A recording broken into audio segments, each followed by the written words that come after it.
So the Bears and their offense will take over with decent field position. They'll be led on the field by Rex Grossman. Benched for 6 games at midseason, he is back at the controls of the Bears offense. Since regaining his job, he's thrown just 1 interception. Running back Adrian Peterson gets just the 3rd start of his career tonight. Bernard Berry is Chicago's deep threat underneath. Look for tight end Desmond Clark to see a lot of action. Chicago's offensive line starting to show some wear. Center Olin Kreutz is the star of the group. He's been to 6 straight Pro Bowls.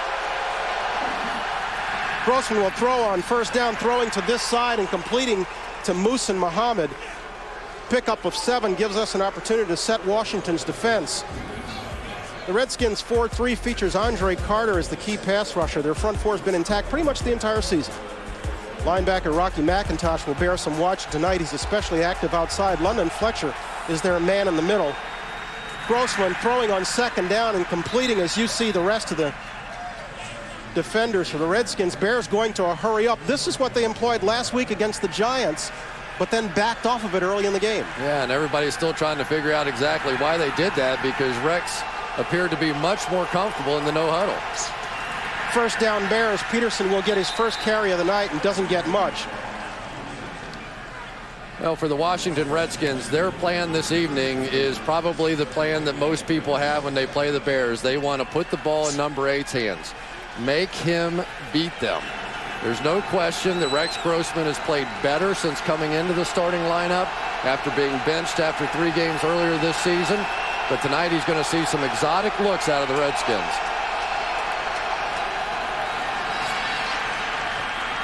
Grossman throwing this side. That one falls somewhere between Olsen and Muhammad. Hard to tell exactly who he was looking for. And it'll leave Grossman and the Bears with a 3rd and 10. The Bears brain trust has come up, and alternatively what Greg Williams on the other side of the ball is dialed up. This is where he likes to blitz. 3rd and long.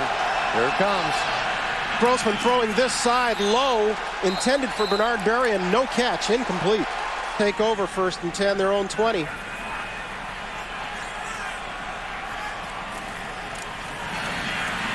Campbell, far side, looking for Randall L., but he looked like he wasn't ready for it.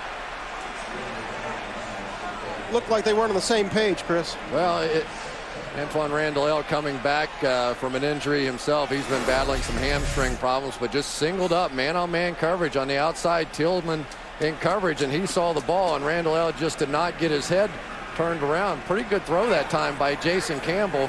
But if they're going to play like that, bump and run man-to-man, expect Campbell to go at him.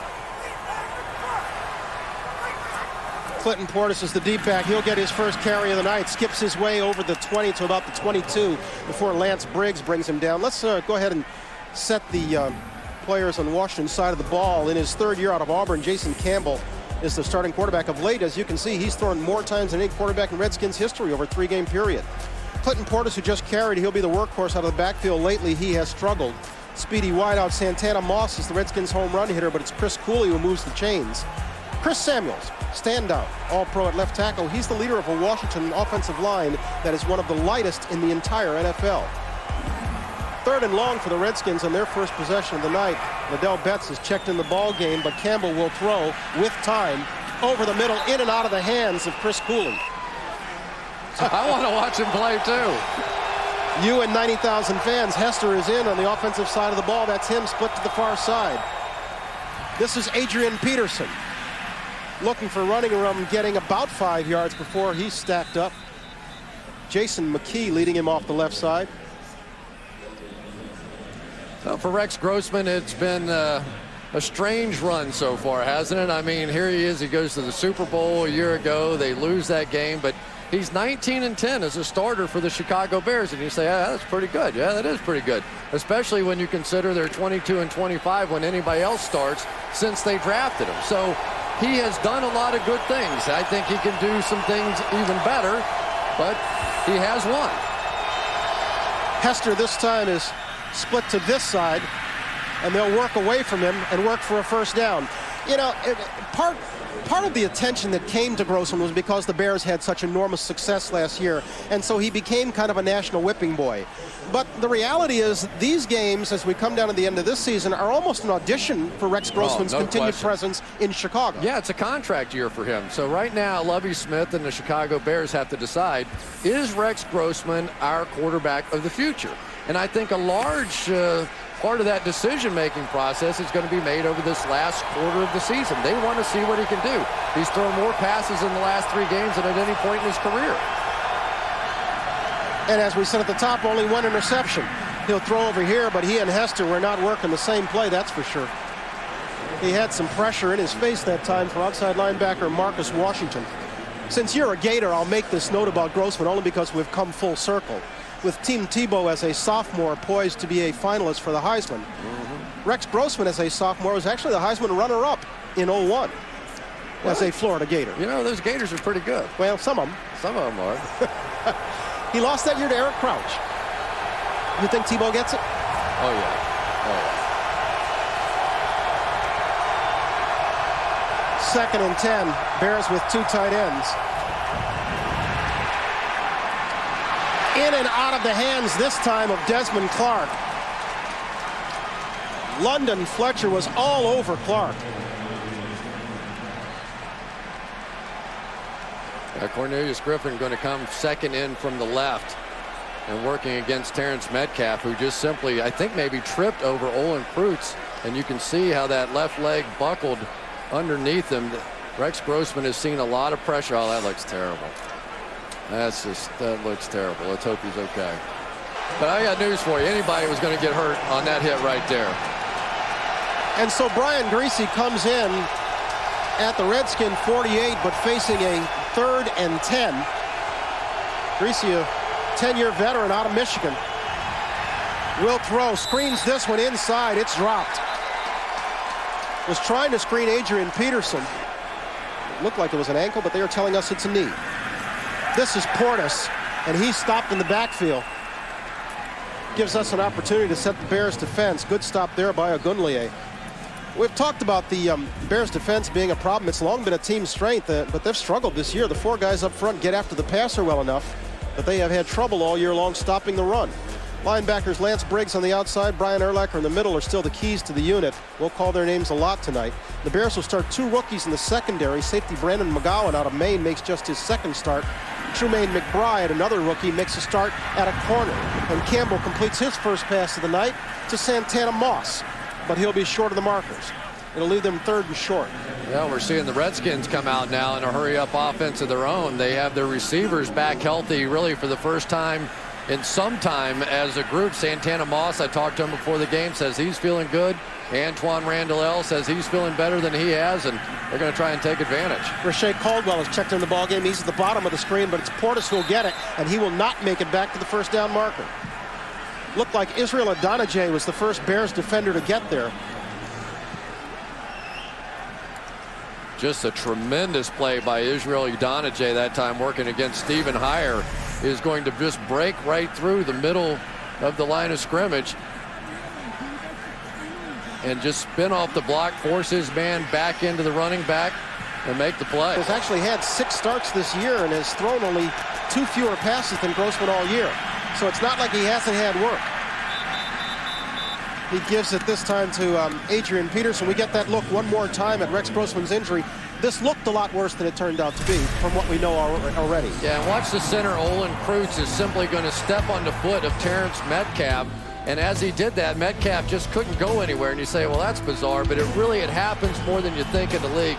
Those linemen are taught to take that drop step back. And more often than you would imagine, they step on each other's foot. And then plays like that happen, unfortunately. Greasy to throw on 2nd and 7. Swings it wide to Clark. And he's chased out of bounds and would appear to be just about a yard short of the 1st down. Reed Doughty pushed him out there. It's Doughty who is playing in the safety position that was occupied by Sean Taylor. Yeah, and it's so hard. You see the 21 there on the jersey, and it's so hard not to think of Sean Taylor here, and it's not fair to Reed Doughty to in any way compare them.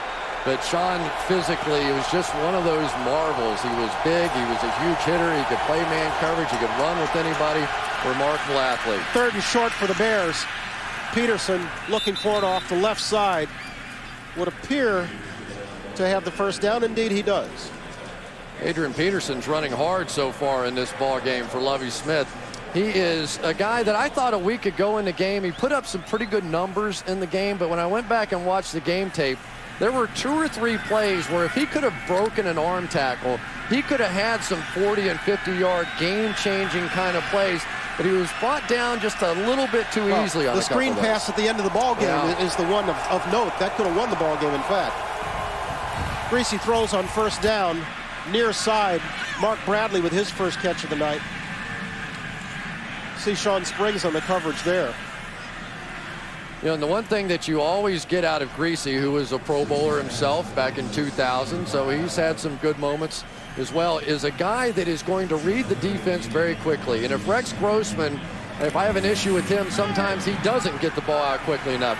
Where now the Redskins have been preparing all week for a guy that they're expecting to hold the ball. Now you get Greasy, who gets it out very quickly. He'll give it to Peterson, looking for running room inside again and finding none. All week, like 2 days. And they don't even practice. There's Greg Williams, the defensive coordinator. And his plan for tonight was, you know, I'm going to try and put the ball in Rex Grossman's hand. Now my question is he still trying to keep the ball in Brian Greasy's hand? But the one guy he was so excited to have on this football team this year was London Fletcher, a guy that could make all the calls on the field and be like a coach out there. Has made a huge difference for this defense from this year to last. 3rd and 5 for the Bears. Greasy will throw for it. Lofting this one near side. Completes it to Berrien. They're calling him out of bounds. They're saying he did not get both down. Not much discussion on that one from Berrien. Golston, who got his hand on that 48-yard field goal attempt.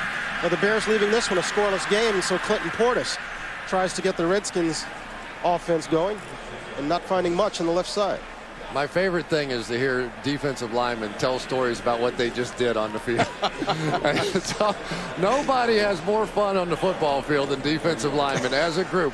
If you walk around the meeting rooms, there's more noise coming out of their meeting room than there is anybody else. Yeah, man, that long snapper, I just dusted him. That'll go on for weeks, that story. Campbell trying to screen far side to Portis. He's got him. And for the first time this evening, the Redskins move it into Chicago territory. Adewale Ogunleye being given credit for the takedown on that side. Kind of bizarre. There was nobody coming off the edge whatsoever. They had a little stunt moving down inside, and so you can see there's just simply nobody out there to try and contain Clinton Portis. Big first down. Good pursuit by Ogunleye. 1st and 10 Redskins. Campbell completing to Cooley. Another first down, Washington. I think this Jason Campbell has so many good things going for him. I really do. You can tell he's well coached. He was coached by his dad for a long time in high school. Watch him step up, deliver the football clearly before Chris Cooley had turned around. That's one of the things they're really trying to work on him with. Don't always just rely on your strong arm. Anticipate these routes. They'll mix it up inside and give it to Portis. Cooley's been a busy man with Campbell. Cooley with 21 receptions over these last 3 ball games. He has been Jason Campbell's favorite target. Well, and you know why? Because he practices. So many of the other receivers on this team have been dinged up and injured, so they haven't been able to practice with him. And Jason's still a young quarterback. He's developing, but that's the one guy that week in and week out has practiced with him, so he's most comfortable. 2nd and 7, Portis the lone deep back as Campbell operates from the gun and throws this side in and out of the arms of Cooley. Brandon McGowan on the coverage there. Al Saunders, the offensive coordinator, he knows his quarterback. All right, now I let you get away with calling Greg Williams the defensive coordinator, Al Saunders the offensive coordinator. That's not their official titles. What are they? We got a lot of official titles here. Well, he's technically the associate head coach in charge of offense. And technically, the offensive coordinator is Don Bro. Okay, so Al Saunders, the offensive coordinator, has been working. It's the same thing. Greg Williams, the associate head coach in charge of the defense, but Greg Blosch is defensive coordinator. Does that mean you get paid more? I don't know. They pay a lot of coaches here. Campbell completes this one short of the markers. Once again, McCooley, and once again, it's Brendan McGowan on the coverage.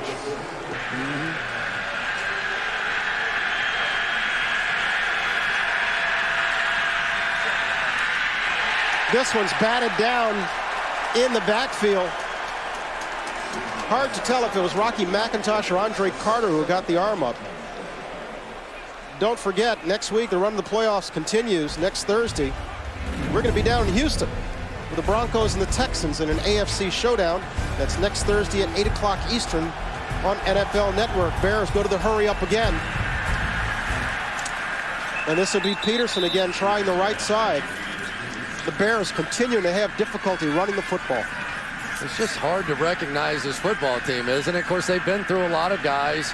Thomas Jones in the offseason, they make the deal with the Jets. He goes over there. Cedric Benson, who was supposed to be the heir apparent, came in and was really ineffective. Maybe, you can be honest, he was lousy. He was just not very good. It was hard to pick a category to say, okay, he at least does that well. 3rd and 8. Greasy under pressure. Gets it from all sides, brought down at the 32. I think Andre Carter was the first one there. Liddell Betts has checked in the ball game. He's lined up behind Campbell. And it's Betts coming this side, taking a swing pass, but being stopped behind the line by Adam Archuleta. Ex-Redskin getting a rare touch on the field. Yeah, Adam Archuleta, of course, had to go to Sean Taylor's funeral as well. Former teammate, friend, all those sorts of things. But it has been a tough year for Adam Archuleta. Basically, he signed a big free agent deal with the Redskins, came over here, was benched, signed a big free agent deal to go to the Chicago Bears, was the starter until last week, was benched. He just has not made the same sort of plays on defense that he did for Lovie Smith in St. Louis. Loss of 2 on the play. Campbell with nowhere to go. Wrapped up, and I think Mark Anderson was the first one to get there. Yeah, Mark says, I was first. Don't know exactly what they had in mind there. That almost looked like a busted play. They had some sort of a, either a quarterback run or maybe the back couldn't get out on a screen pass to the left. You can see Liddell Betts in there trying to get it, but when he got tangled up, there's really nowhere to go. From their own 20-yard line with just 11 seconds to play in this first period. This will be our final play of the period. Campbell throwing, completing. First down, Antoine Randall. And on that note, we will end the quarter.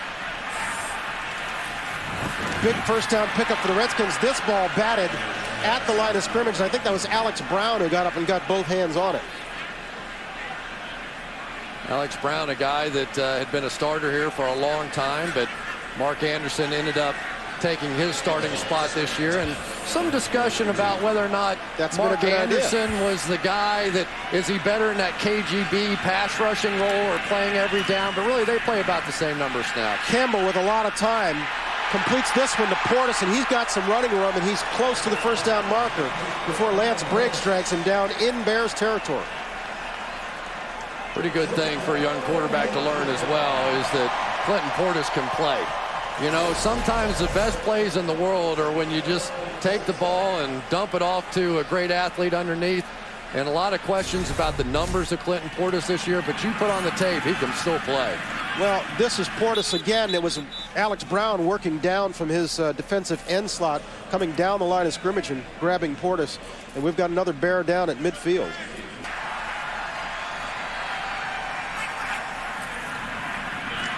Garay will not be returning the game, it would seem. He was taken off on the car, completes this one. Chris Cooley deep into Bear territory, gets it down to the 22-yard line. Big strike by Campbell.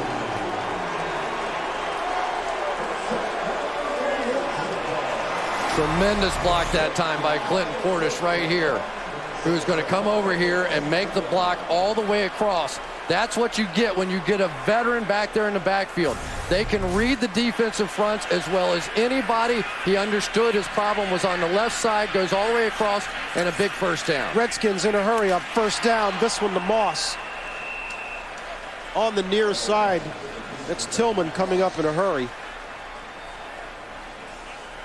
Santana Moss has been, in my opinion, the missing part of the puzzle this year. Even though he's been able to play in games, he hasn't been healthy. He had a heel injury.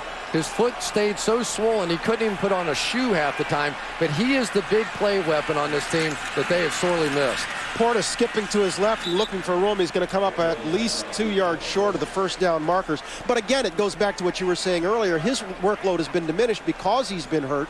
And so Campbell has not gone to him as often because he hasn't been able to practice with him. And they haven't had the time working together. But you go back to 2005, Santana Moss had 1,483 yards. In the 2 years since, he hasn't gotten to there. He hasn't had that many yards. So he really has hurt them. Call it 3rd and 3.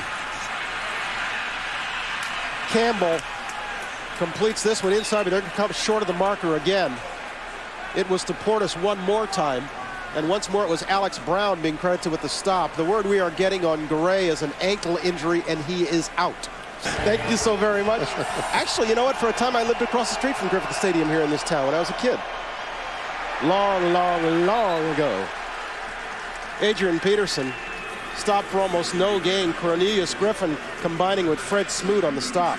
You know, it was such an emotional game last week against the Buffalo Bills after the death of Sean Taylor. And out of all the guys I watched on tape, I thought Fred Smoot played with more emotion and played better than I've seen him play in a long time.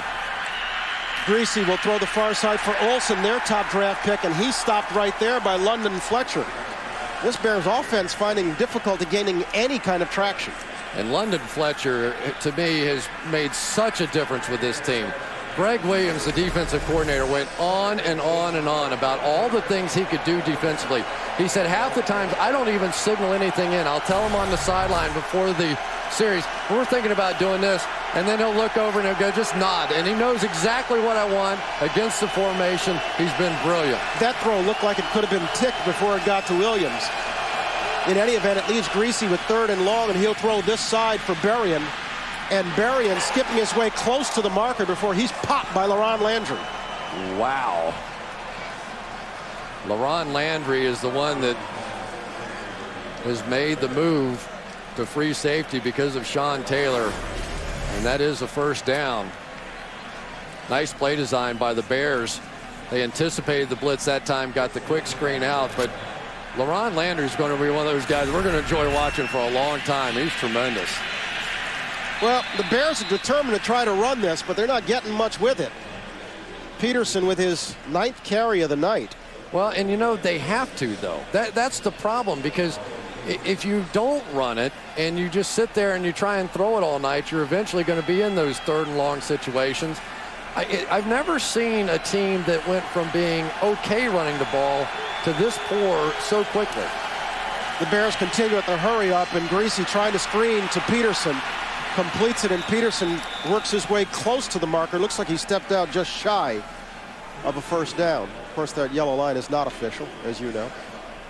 Yeah, and it's going to bring up a 3rd and short situation, which brings up another stat. Isn't the Chicago Bears are one of the top teams in the league in 3rd and 1? A team that hasn't had much success running the football, and yet on 3rd and 1, they have the highest percentage in the NFL. So they're good at short runs. 16 of 17 converting 3rd and 1 this season. They're 1 for 1 at it tonight. Go figure. They can't run the ball, but they can when it's 3rd and 1. Greasy will keep it himself and would appear to have the first down. A little like Tom Brady there, just going to do it himself. How about that game the other night, though? Well, did you see that Brady evidently said that he heard the whistle, he would have had the first down? Oh, yeah. And he That's said what his he offensive line heard the whistle, too. That's what he said. What can I tell you? Now, he didn't say if he heard it falling on his back or not, but that looked like a pretty good defensive stand there. But I tell you, to Tom's credit, I have not seen him stopped ever on a short yardage situation like that with the quarterback sneak, so maybe he knows more than we do. First down Bears, the 48. Greasy will throw, and completing this one to Muhsin Muhammad, the 12-year veteran out of Michigan State, gets him close to another first down. Pretty impressive here by Brian Greasy that he's able to effectively run this no-huddle offense, knowing that he hasn't had much practice in it in the last couple of weeks.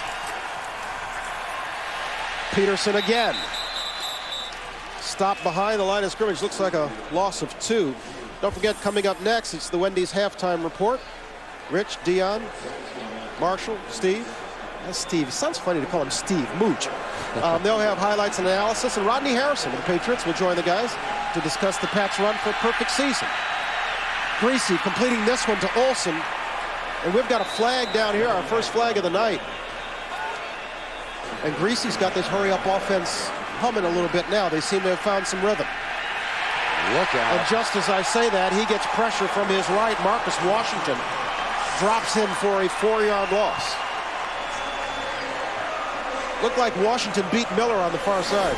Now Marcus Washington's going to come all the way around the edge here and come up with that sack. They just didn't see it at all. I don't know if he was supposed to throw hot there or not, but Marcus Washington plays the down defensive end when they get in their nickel situation, so he knows how to get after the quarterback. That's a pretty natural position for him coming in. It'll leave the Bears with second. They're calling it 15, loss of 5. Peterson continues as the lone back. He gets it. Sidesteps one tackler, but then brought down again at just about the 41-yard line. I think that was Fred Smoot coming up and doing an arm tackle on Peterson. There, the Redskins offense will go back to work. Fakes right. Campbell with time. Now being pursued by Mark Anderson. He'll throw this one away. It was Anderson who flushed him out of the pocket. Campbell couldn't find anyone. Well, he was trying to go to the backside. He was going to pump fake this way and go back to Antoine Randall across the way, but he had gotten pushed out of bounds, which made him an ineligible receiver. You see right there, once you go out of bounds, play over. So Jason Campbell really had no choice whatsoever. Tremaine McBride, the rookie who is now playing and starting at the cornerback position, with a nice job. And the Bears have now had to move Israel Adonijah inside because Garay was taken to the locker room with that knee injury. Campbell now moving to his left. Ball comes loose but out of bounds. Brandon McGowan came up with the stick. After taking a shot on his throwing arm, Jason Campbell has gone to the sidelines, and it's Todd Collins who's been brought on in relief. A little bit of symmetry here. Collins completing his first throw of the year to Rashay Caldwell. We get another look at the hit, and it looked like Brandon McGowan was the one who came up and laid his helmet right on Campbell's elbow. And you could tell by the way he came out of there that he just had no feeling in that arm. You see Jason Campbell there on the sidelines kind of flexing his right arm. It does not look serious. Brian Greasy throwing on first down was trying for Desmond Clark. Good coverage there by Reed Doughty. It's pretty much on first down, man-to-man coverage all over the field right now. If the Chicago Bears can make a play, I almost anticipate maybe they're going to bring Greg Olsen in, who's a little slicker receiver than Desmond Clark, maybe a little quicker. Give him a chance to run some of those one-on-one routes on first down.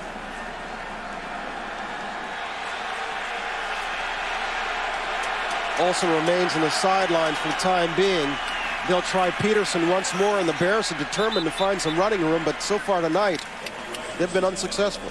Well, and there's a lot of reasons for it, but, you know, obviously different looks, and this offensive line's getting a little older. Reuben Brown's on injured reserve, and he's always been the guy that was the power in that power O play that the Bears love to run the football, where they pull the left guard around and run up behind the right guard. And so it's just not the same offensive line. It's not the same backs, and it hasn't worked.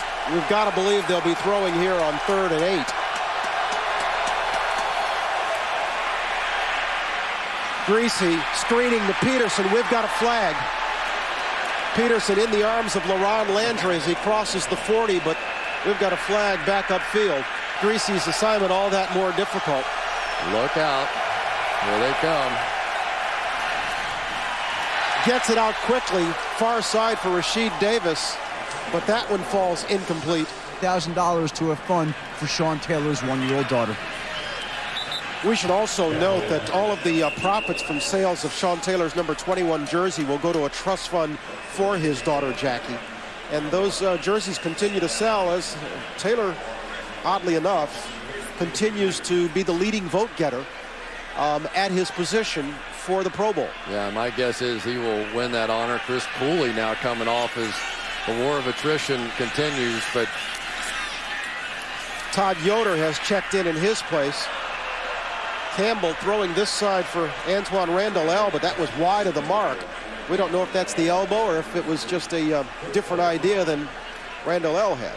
You know, I want to go back for just a moment, and the NFL, I agree sometimes with them, I don't, but I guarantee you that Daniel Snyder will take care of that young lady, Sean Taylor's daughter, in a way that has never been done before. When tragedy strikes this league, the owners and this league has a way of stepping up and making things as right as they possibly can. Campbell under heavy pressure gets it off to Liddell Betts, but he's going to be short of the marker.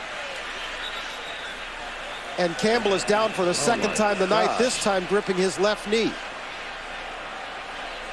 This has been incredible.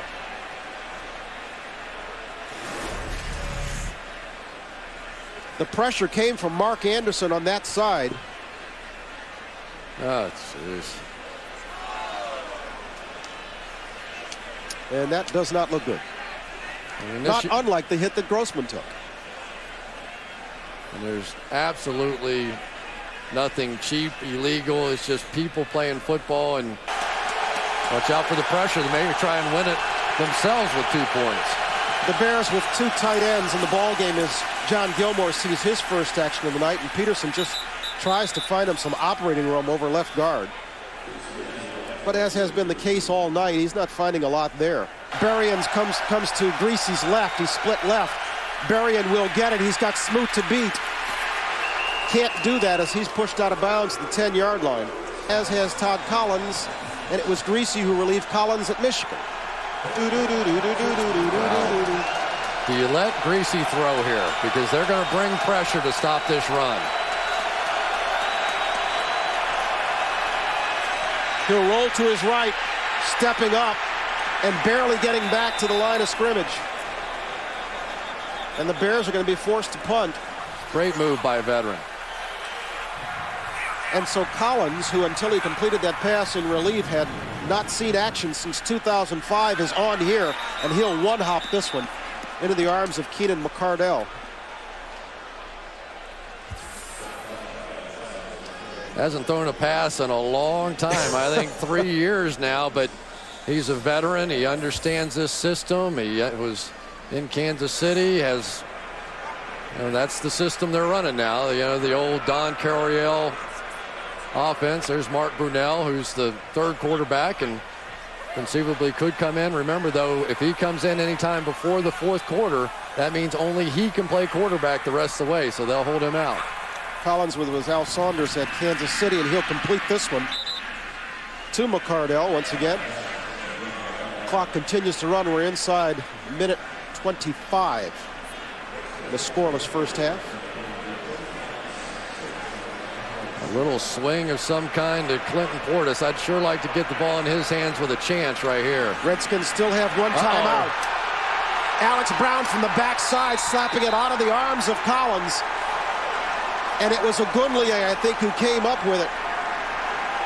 Alex Brown, operating from the backside of Collins, got that right hand out and slapped it free. Yeah, Alex Brown working against the Redskins' best. Chris Samuels on the left side is just going to make the play. Comes around, swats it out, and then Todd Collins can't find it, and it allows Ogunleye to jump on it. Chris Samuels has been on the hot spot all season long, and really not bad protection there. Todd Collins, as we talked about with Jason Campbell, if he steps up, Alex Brown can't make that play. And so the Bears get the ball at the 47. They have 2 timeouts and a minute 7 to work with. Greasy will complete this side to Muhammad. Gets them into Redskin territory. Brought down at the 46. Clock continues to tick. We're inside of a minute. Alex Brown's having a monster game so far. He's been playing tremendously. Another Florida guy. Completes this side. This is Berrien. Sidesteps one tackle, doesn't get out of bounds, gets to the 31-yard line. We would think the Bears will call a timeout there, and they do. What a turn of events, though. It looked like the Redskins were going to have a chance to take the lead. And Devin Hester has checked in the ball game. He's at the top of your screen. Greasy will throw for him. Picked off. Sean Springs. Springs cross midfield. Hester will run him down at the 25. Pushes him out of bounds. At the 20. Just 24 seconds left to play in the first half. No score in our ball game. He fakes to Portis, and Collins will throw. Touchdown, Todd Yoder.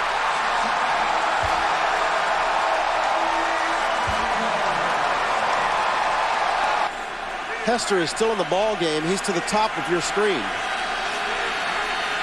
Greasy will launch it in his direction. He's picked off again. Sean Springs with his second interception of the night. If they want to. And they'll start the second half by giving it to Portis, still on his feet. And you see Chris Cooley, that's a good sign. He's back in the ball game. He had gone to the locker room in the first half with what we were told was a shin injury. He went in there for evaluation. Evidently, he's okay to play. I might have to send you in the locker room. You're fading on me a little bit here now. I've got a lozenge in my mouth. I mean, we don't need all the details. There isn't a lot of voice there. I'll try not to click it around my chiclets. All right. The official word on Jason Campbell is a dislocated patella tendon. Dr. Collinsworth? No thanks. Portis bounces this one outside. Will come up 2 yards short on the first down marker. Mark Anderson there. And Mark Anderson, there's always been some question. Here's a guy who unquestionably is one of the most exciting young pass rushers to come in the game in a long time. But could he hold up against the run? And there's been a lot of criticism of that, especially last week in the game against the Giants. But to be perfectly honest, it was one play that was beating the Bears all day, and they never made an adjustment to stop that one play. Anderson, a guy who had a great rookie year rushing the passer and started this year well, but as you noted, well, this first down, Portis. Portis finding running room. Portis slipping another tackle to the 30. He's got Tillman to beat. Portis to the 5, inside the 5. Portis all the way down to the 2-yard line. Boy, what a play by Chris Samuels out in front of that. And for Clinton Portis, he's been banging. He came out his first couple runs this half, really hard edge runs. And Chris Samuels hustling all the way down the field there, able to get some of those finishing blocks. But how many Bears had a legit shot at him here? Well, let's count them. 0. Archuleta right there. Hillenmeyer had a shot at him. McGowan had a shot at him. There's a push in the back by Mike Sellers they got away with. This is Betts getting nothing off the left side. I'm sorry, I thought at least 3 Bears had a good shot at him right there.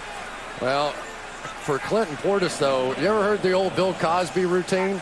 I stepped and I saw a hole. I've never seen a hole before. You know, and for Clinton Portis, he has to be thinking that. He's been banging up there all night long. There's been nothing there whatsoever. All of a sudden, you get an opportunity in the open field, and you see why he's the kind of back that ranks right up there with the NFL greats, at least the ones that are active and playing right now.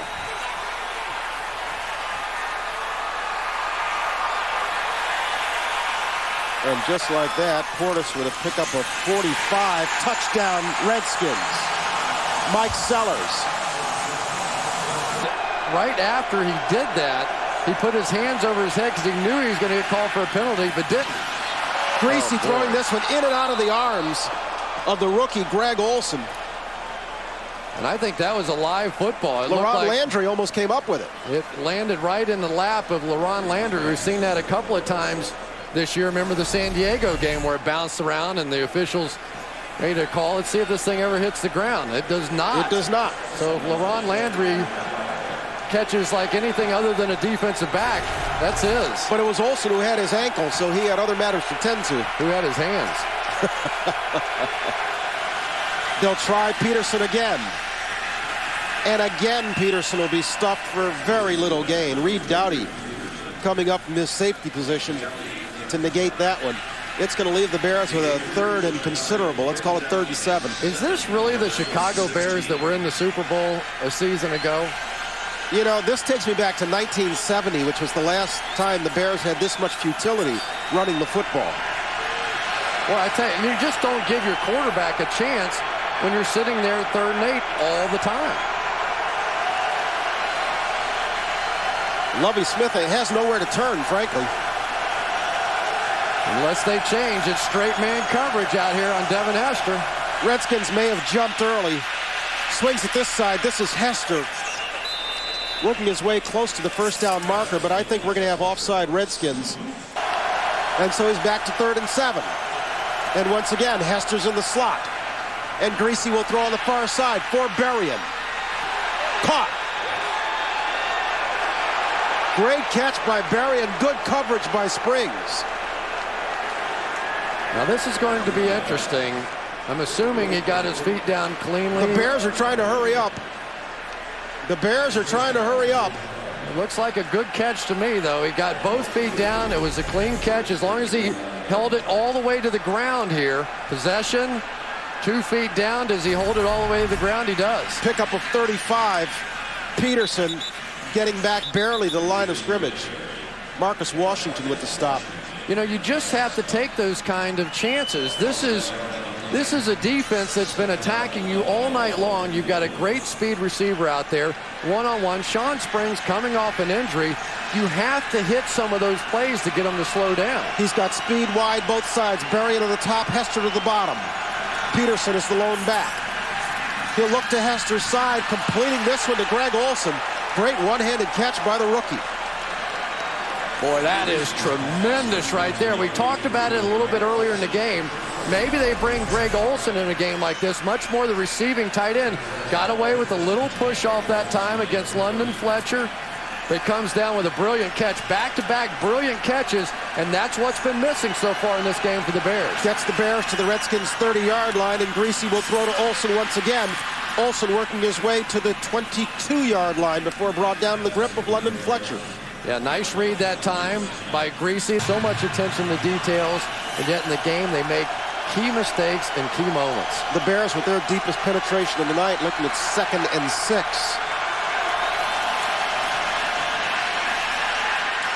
Greasy overthrowing Muhammad, and that's going to be flagged. LaRon Landry, they came in all directions. LaRon Landry saw a shot and took it, and that one was a pretty easy call.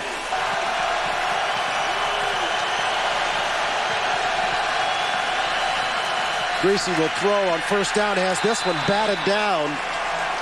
That may have been London Fletcher. Are you kidding me?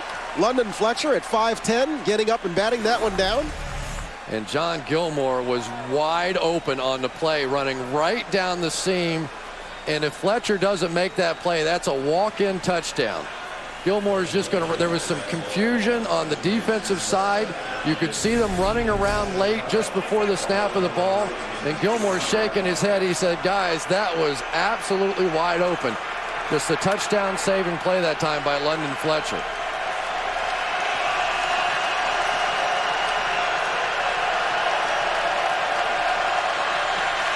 Bears barely get this one off, completes it to Berrien. He escapes Smoot, and he'll be pushed out of bounds at about the 12-yard line. Sure does. He completes over the middle instead to Rasheed Davis, and he's going to be well short of the first down marker, and so Lee Torrance drags him down. Todd Collins is on. Liddell Betts is coming in the game for Clinton Portis. Play fake to Betts. Collins gets this one off. Oh, just beyond the outstretched arms of the defensive back, Lance Briggs, applying the pressure there. Collins, of course, is in relief of Jason Campbell. For an update on him, let's go down to Adam Schefter. Thanks very much, Brian. I was just outside the Redskins locker room, and Jason Campbell's father, Larry Campbell from Hattiesburg, Mississippi, was outside there. He said that his son's kneecap had popped out. Doctors popped it back in. He is scheduled to meet with doctors tomorrow, but I noticed that Clinton Portis came over to his father and said Jason's going to be fine. Well, I wonder where Clinton got his medical degree from, but that's all right. Let's hope. Let's hope he's right. This is 2nd and 10, and this is Betts getting a rare carry. Israel Adonijah bringing him down. I say gets a rare carry because Betts is one of those guys who had a terrific year last year, and first game this year he had 16 carries against the Miami Dolphins. 17 carries, excuse me, in the opener, but he's had only 16 carries the last 6 ball games. He's kind of the forgotten man in this offense. Yeah, which is kind of surprising with the way that he played a season ago, over 1,000 yards rushing, and you'd think maybe that changeup might help. I don't know, maybe you see some of the blocking schemes out there and saying, take it, Clem. And so it'll be 3rd and long for the Redskins offense. Moss motions this side. He'll go wide to Betts, in and out of the hands. Yeah, that's a give-up throw. It's Brian Greasy on in relief of Rex Grossman. Greasy will throw over the middle. Desmond Clark. Clark dragged down at about the 28-yard line in the arms of LaRon Landry, and they get up woofing.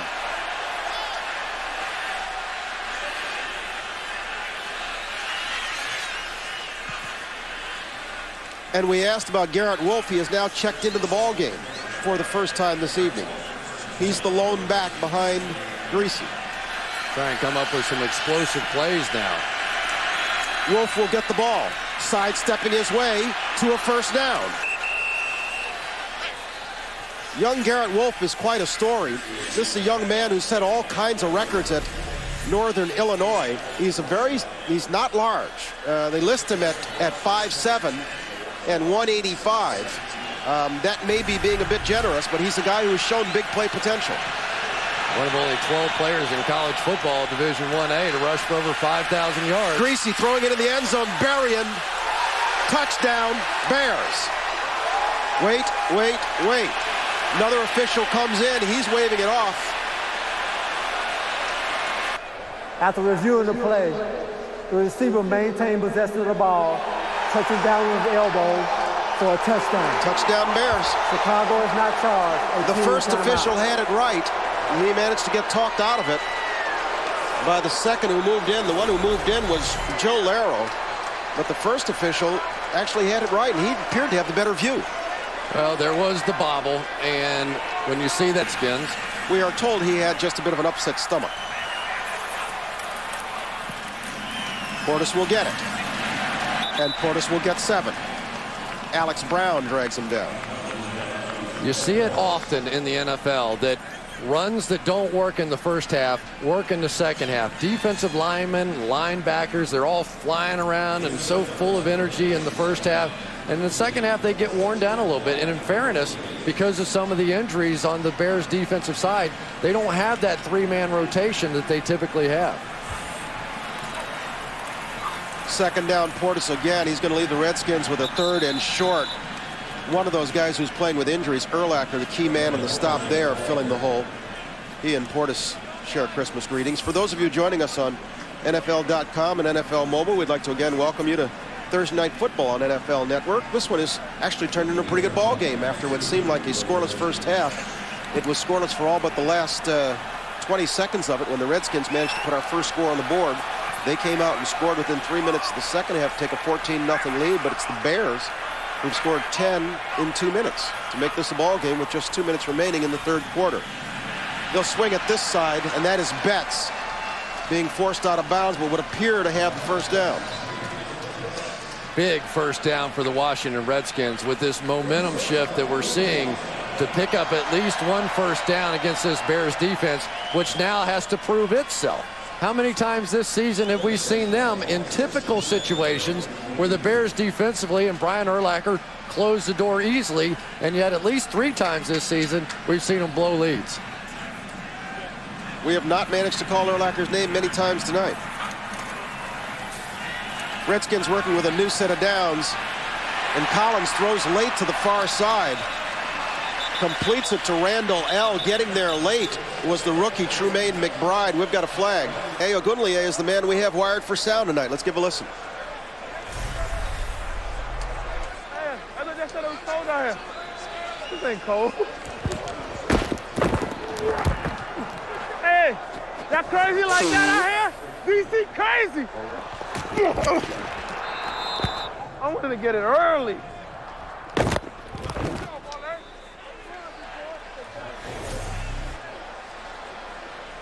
And now Wally seems to be a little bit shaken up. They're touching him under the right shoulder, over the right shoulder there underneath the pad. Completes this one, slant to Randall L. And they get back much of what they lost on that penalty. Goodley, a really engaging young man. Enjoyed a visit with him yesterday. Really a bright guy. His dad's an academician, and he said he's given some thought when his playing days are done to being a teacher himself. Might be thinking about it right now over there.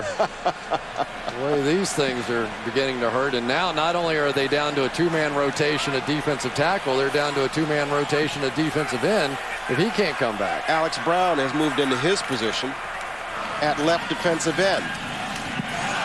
And that's Alex Brown. Alex Brown kind of, look what I found there.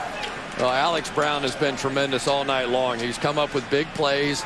He's a smart guy. He's a veteran. He understands.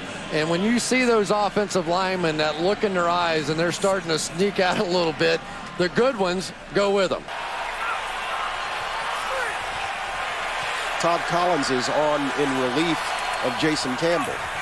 And Collins will throw over the middle for Cooley. Cooley stays on his feet to the Bears 25. It was Brandon McGowan who came in with the shot late, but Cooley bounced off him to pick up another 10 yards. Chris Cooley just on a middle read here against that Tampa 2 defense. Brian Urlacher hesitated for just a moment. He looked back at the underneath receiver, and that's really not his responsibility. His responsibility on a 3rd and 11 situation is to get back underneath the middle read because those safeties are a little wider. That hesitation cost the Bears there. Pickup of 33 on the Collins to Cooley hookup. Captain Chaos, a favorite of the Washington crowd. We've got a flag as Collins overthrows Santana Moss on the far side. Been in and out. It's just tough circumstances for a ball game tonight. Collins with good time finds Cooley again, and Cooley gets to the 10-yard line, would seem to be another Washington first down. That's McGowan and Tillman bringing him down. Well, this is one of those plays where Chris Cooley's going to come across the formation, but the only way this works is if the receiver on the other side of the field can completely clear the defensive backs. That time the protection by this offensive line allowed that other receiver to clear the zone. Cooley comes underneath. Big play for the Redskins. It'll be first and goal from the 10. The pitch is for Portis. He loses his footing and doesn't get back to the line of scrimmage. Gourlier said, "Are you kidding me? Don't you? I've seen that stupid play before." He jumps right out underneath that thing. And Glenn Portis, he knew better. He's just going to try and save some ground on the loss right there. Gourlier on the right side of your screen reads it all the way, and Glenn Portis did the smart thing, just get back close to the line of scrimmage. Gourlier's been on a great run. He really has. The past 4 or 5 games, he has really been top-notch. A lot of turnovers. 4 straight forced fumbles.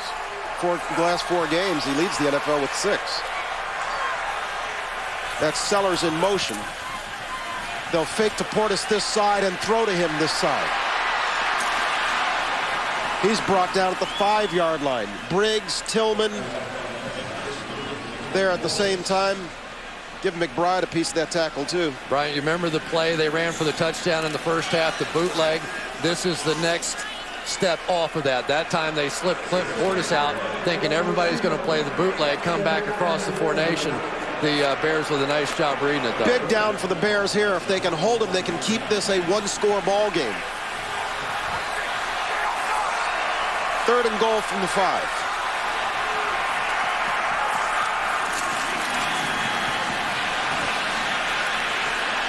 Being held was the Bear on that side. Looked like a Goodlier was being held. But no flag. Perhaps on some of the injuries we've seen tonight. We've seen quite a few. The Bears are in business. This is Garrett Wolf again. And he goes down in the arms of London Fletcher. We told you about the problems that Joe Gibbs has had in this, his second tenure with the Redskins. You have to appreciate what kind of a demigod Joe Gibbs is in the Washington area, and with good reason. He's one of only 3 coaches to work actively on the sidelines after being enshrined in the Hall of Fame. He's in very good company there with George Halas and Paul Brown. Greasy completes to Hester. Look out. Hester reversed his field, and London Fletcher greeted him, said, "Don't try that spinorama here," but he almost got away with it. Boy, I tell you what, London Fletcher's hustle on this play probably saves a touchdown. Hester is going to escape after this catch. He's going to get away, and but for the hustle of London Fletcher coming back, he's gone. Greasy to Hester again, and Hester crossing the Redskin 40 to the 38-yard line. And remember, Fred Smoot, the starting cornerback, is out. John Eubanks is now in, and it looks like the Bears and the Bears coaching staff have figured that out, and they have Hester on that side again. And again, he's manned up with Eubanks, but they'll give it inside to Garrett Wolf, and Garrett Wolf is pulled down from behind by Marcus Washington. We were talking about Joe Gibbs. Now, this is a guy who, as we said, he's had difficulties with second half leads. He had the gaff last week, and a rule he did not know, and wound up moving them 15 yards closer for what proved to be the game-winning field goal. Were it anyone else but Joe Gibbs, there'd be a controversy about whether or not he should be staying on. And there's a reason for that. He's done a great job here.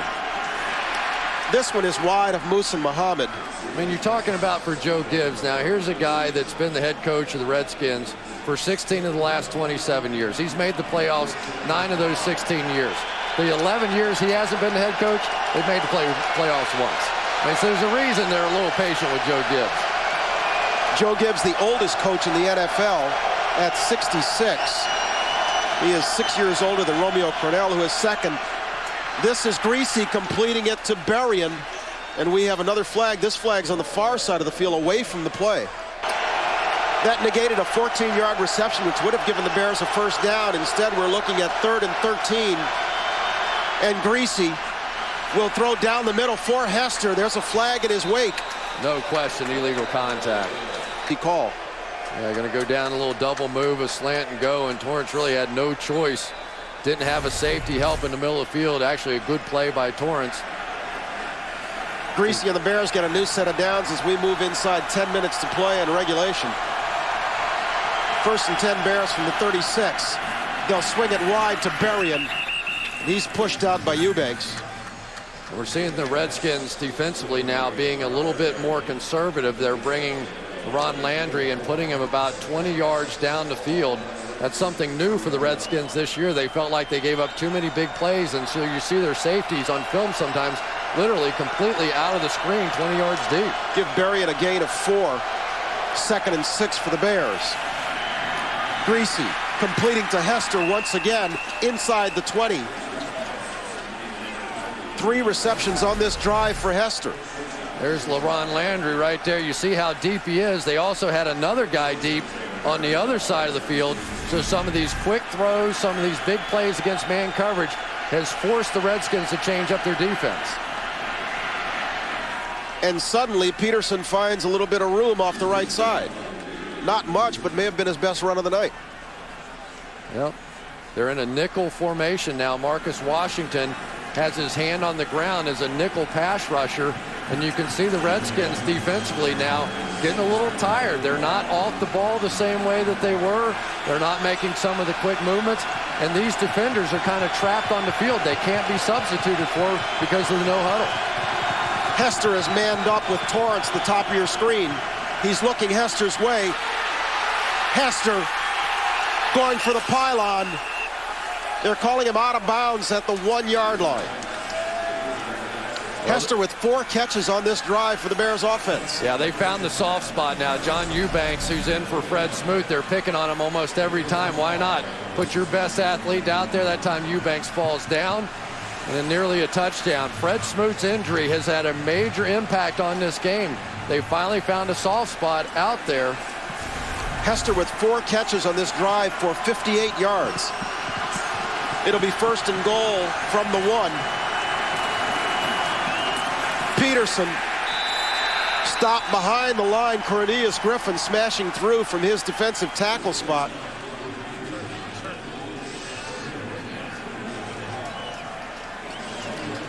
Looks like a loss of 3. Cornelius Griffin is just going to run right through Terrence Metcalf there. Now, I think Metcalf was trying to pull around on that play, and when Griffin slanted inside, he just completely destroyed it.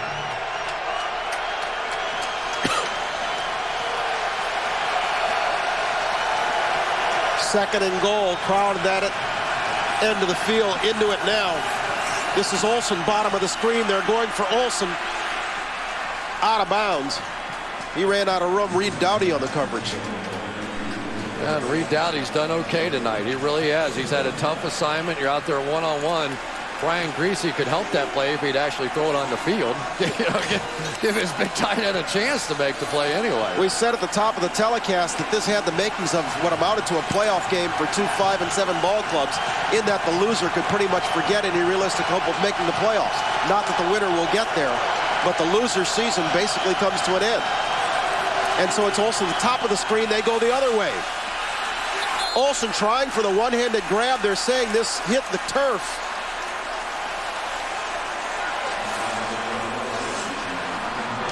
Hard to tell if Olsen had a hand under that to keep it alive or not, but he's not arguing too much. Let's take a look. It looked like it hit the ground. It did.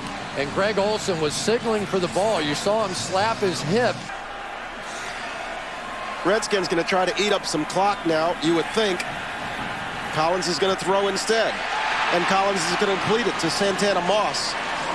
As the Bears pass rush begins to slow down. Collins has played well in relief of Jason Campbell. He's got a new set of downs to work with from the 45, and he'll throw again. Completing this time to the other side, Antoine Randall L. for what would appear to be another Washington first down. They'll run it this time with Clinton Portis, and he'll get him halfway to another first down. Mark Anderson with the stop. He's had some back difficulties. He's had some leg difficulties. So much so that Lovey said he was going to be a game-time decision. We all knew he would play, but he's playing hurt. You would think they'd follow behind Samuels. Well, except that sometimes the defenses know that too and overshift that way. Collins trying to keep the drive alive. He will with a completion to Antoine Randall L. And he's stopped by McGowan at the 20.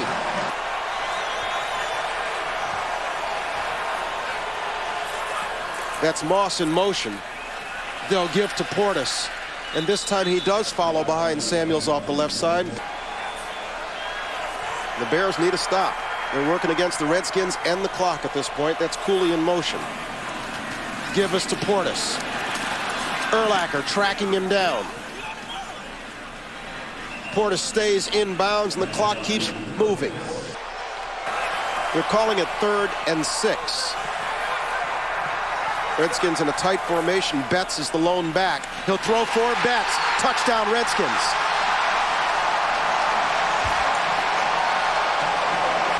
And so it is his best this century. I like that one. Just 2:41 to play. Greasy's got a lot of work ahead of him. This is Garrett Wolfe. Has a first down into Redskin territory, but that's not going to get it done. And time after time this year, the people are just going down the field on him. Greasy will screen again to Wolfe. He's got Kreutz in front of him, and Wolfe spins his way past the 40 to the 38-yard line. London Fletcher making tackles all over the field. That's going to get us to the 2-minute warning. Schedule, they are going to go up to the Meadowlands to play the Giants. And then it's on to Minnesota to play the Vikings, and they'll finish up at home against the Cowboys. And so if the Redskins win out, do they have a chance? If they win out? Yeah. Absolutely. And so it doesn't get any easier for Washington after tonight. 3rd and 1. Greasy completes it to Muhammad on the near side. He manages to get out of bounds and stop the clock with 1:50 remaining to play. You know, the one interesting question, though, on that schedule is, will Dallas play? In the last game, do they play their starters or do they rest people? So still those 2 road games awfully tough at New York and at Minnesota. Well, get this. Fred Smoot is checked back into the ball game after missing most of the second half. He's lined up at the top of the screen, man up on Bernard Berrien.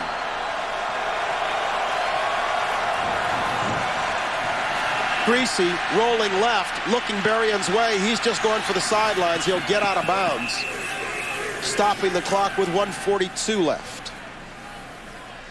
Game's a long way from over, boy. If you sit around like I do in the NBC studios every Sunday and you think, well, that game's over, and then here it comes, you know, the other way. There are just so many things that can happen in a ball game like this. Even a field goal here makes it an 8-point game, and you still have a one possession chance if you want to take a shot at an onside kick. The Bears still have one timeout. The Redskins have all three of theirs. Greasy to Wolf. Tries to sidestep Rocky McIntosh there, but McIntosh would have none of it.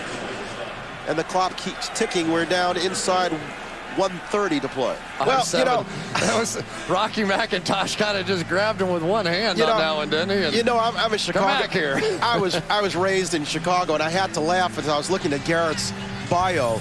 He went to Fenwick High School, and as a freshman, he was the Rookie of the Year. You know what? How big he was? No. 4'10", 85 pounds. Take it on, baby. Not 185, 85. He is obviously a stud. 4'10", 85 pounds. Getting it done. Played for the Fenwick Friars. Greasy throwing to the end zone, in and out of the hands of LaRon Landry. He was going for Desmond Clark. Well, that's two tonight Landry almost had. Yeah, he's had a couple of opportunities. He's learning to play that free safety position. It looked like Clark was going to have an opening for a moment. And then LaRon Landry with that great 4.3 speed of his. Remember, he was the 6th player picked in the draft this year. There's part of the reason why. And, well, you just wonder where they would be right now if they didn't draft him. 3rd and 10. We're down to 1:19 to play. Greasy steps up this side. That's Hester. A little juke gets him out of bounds. Perhaps just shy of the marker. Yeah, I'm all for getting out of bounds, but at some point you need to dive for the marker too to make sure that you pick up that first down. Let's see what Greg Williams has in store for them. Greasy will keep it, and the push on the right side would seem to be enough. And a few plays after that. 2nd and goal. Greasy throws this side. That's Wolf. In and out of the arms of Sean Springs, and then he gets out of bounds inside the 5. I like Garrett Wolf. I think he creates some cheap offense for this team that desperately needs it. You know, I don't think he's going to be a great between the tackles kind of runner, but he's a little stronger maybe than you think, and looks like extremely competitive kind of guy that wants the ball in his hands in tough situations.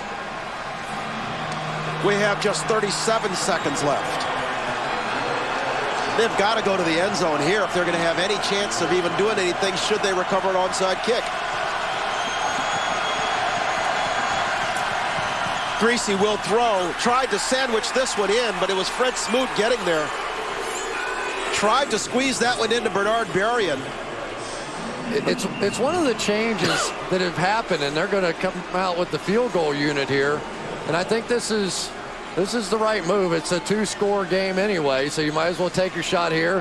Hopefully get the ball back, try a couple of Hail Marys. Robbie Gould, this is just about automatic for him. This isn't much more than an extra point. It'll be a 22-yard attempt. He's made from 30 and 22 tonight. The one he tried from 48 was blocked. And this one's good. And so with that, the Bears have made it a 1-score ball game. They've climbed to within 24-16, but the clock is very much against them. Just 30 seconds left to play in regulation. That would have been Darryl McClover. And so we know the drill here. It's got to go 10 yards. Bears will try to recover it. It takes the skip, and it bounces out of bounds on the Redskins sidelines. Looked like it skipped right through the legs of Mike Sellers. It did. Hated that team. That was the all-time worst. Well, congratulations to Joe Gibbs and the Washington Redskins with all they've endured over this past week. He found a way to piece this team back together. They came out fighting and got it done tonight. Look at that, though, will you? They win the ball game despite losing their quarterback and despite rushing for only 31 yards. The fewest yards of a Joe Gibbs team in a ball game.